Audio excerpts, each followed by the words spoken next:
Gilliard. I got so much more.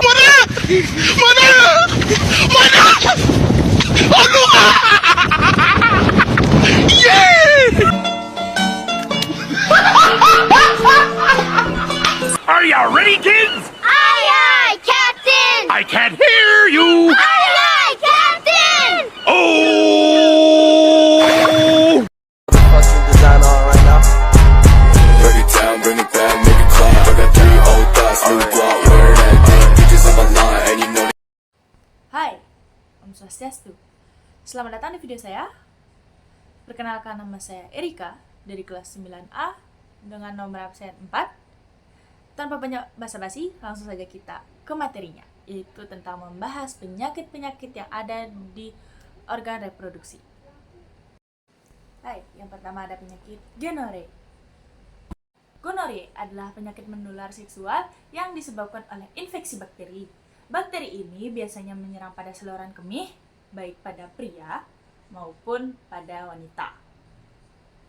Gonore biasanya ditularkan melalui hubungan seksual dan ejakulasi.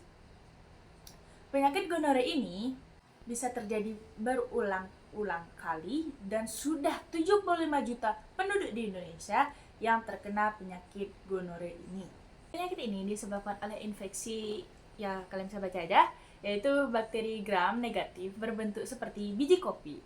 Gejala-gejalanya ada beberapa macam, yaitu yang pertama ada munculnya nanah atau cairan kental berwarna putih kuning atau kehijauan dari penis, testis terasa nyeri dan membengkak, meningkatnya frekuensi membuang air kecil, terasa nyeri dan muncul sensasi terbakar saat buang air kecil, gatal di area dubur.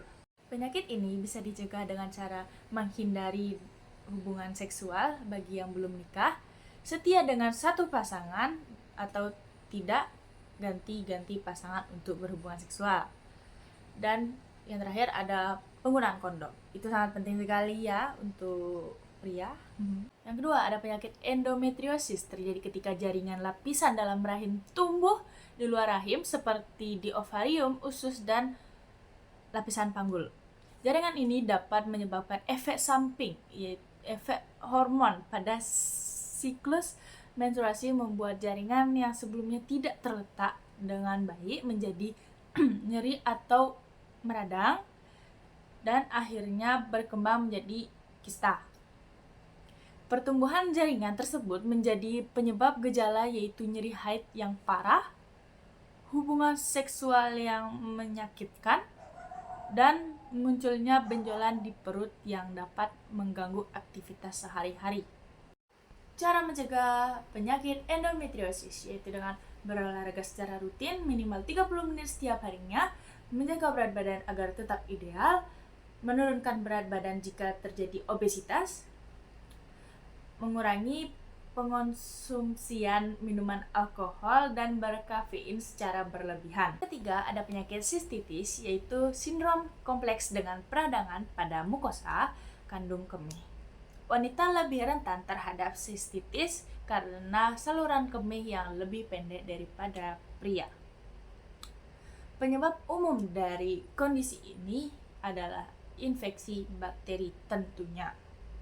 Gejala-gejala yang dapat ditimbulkan dari penyakit ini adalah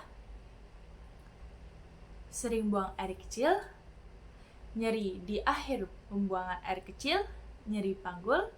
Gejala-gejala ini dapat bervariasi, yang ditimbulkan oleh penyakit ini bisa berkisar dari sensasi terbakar ringan hingga nyeri sedang. Hal yang dapat kita cegah saat mengalami penyakit ini ialah jangan membersihkan organ intim dengan sabun pewangi. Jangan menggunakan bedak pada organ intim. Gunakan alat kontrasepsi sesuai kebutuhan. Jika sudah pernah mengalami penyakit ini, sebisa mungkin batasi penggunaan diafragma dan spermisida. Bisakan buang air kecil setelah berhubungan seks. Penyakit yang kelima ada penyakit herpes. Penyakit herpes adalah virus yang menyebabkan luka menular. Penyakit ini juga paling sering di mulut atau alat kelamin. Penyebabnya herpes simplex tipe 1 dan tipe 2. Virus ini mudah ditularkan dari satu orang ke orang lainnya melalui kontak kulit seperti berciuman atau bersentuhan. Gejala penyakit herpes ialah berupa luka dan lepuh di bagian kulit yang terkena dampak. Munculnya nyeri gatal dan luka kecil yang kemudian menjadi bisul atau koreng. Cara mencegah penyakit herpes, satu-satunya cara ialah dengan cara menghindari melakukan hubungan seksual dengan pengidapnya.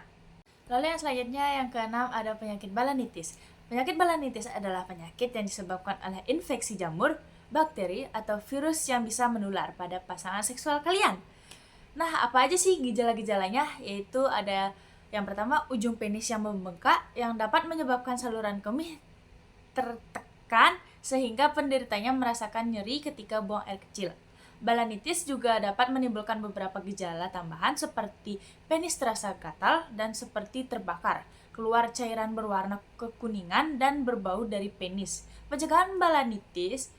Upaya utama untuk mencegah balanitis adalah menjaga kebersihan penis. Caranya adalah dengan cara membersihkan penis secara rutin menggunakan air dan sabun, terutama saat mandi dan setelah berhubungan. Setelah itu, keringkan penis sebelum mengenakan celana dalam. Yang ketujuh, ada penyakit silifis. Silifis adalah infeksi bakteri yang biasanya menyebar melalui kontak seksual dan dimulai dengan luka tanpa rasa sakit. Gejala-gejalanya yaitu ada membutuhkan diagnosis medis. Tahap pertamanya melibatkan luka tanpa rasa sakit pada alat kelamin, dubur, atau mulut. Setelah sakit, awal sembuh, tahap kedua ditandai dengan ruam. Kemudian tidak ada gejala sampai tahap akhir yang mungkin terjadi beberapa tahun kemudian. Tahap akhir ini dapat mengakibatkan kerusakan otak, saraf-saraf, mata, atau jantung. Langkah-langkah pencegahan penyakit silifis ini adalah dengan tidak berhubungan seks berganti-ganti pasangan dan memakai kondom saat berhubungan seks. Yang terakhir yaitu penyakit HIV. Penyakit HIV adalah virus yang merusak sistem kekebalan tubuh dengan menginfeksi dan menghancurkan sel CD4.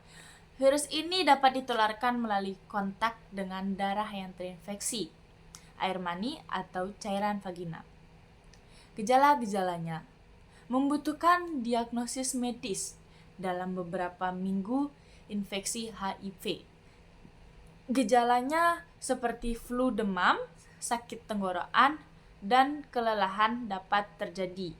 Kemudian penyakit ini biasanya tanpa gejala sampai berkembang menjadi AIDS. Gejala AIDS termaksud penurunan berat badan, demam atau berkeringat saat malam hari. Kelelahan dan infeksi ini terus berulang-ulang. Cara perawatannya dengan terdiri dari antivirus HIV, tidak ada obat untuk AIDS, tetapi kepatuhan yang ketat untuk mengonsumsi regimen dapat secara dramatis memperlambat bertambah parahnya penyakit serta infeksi sekunder dan komplikasi. Oke, mungkin sekian dari video saya. Mungkin sekian dari yang bisa saya sampaikan di video kali ini ya. Jika ada salah kata dan pengulangan kata atau kata-kata yang kurang jelas, mohon dimaafkan. Saya tutup dengan Parama Santi. Dadah. Audio Jungle.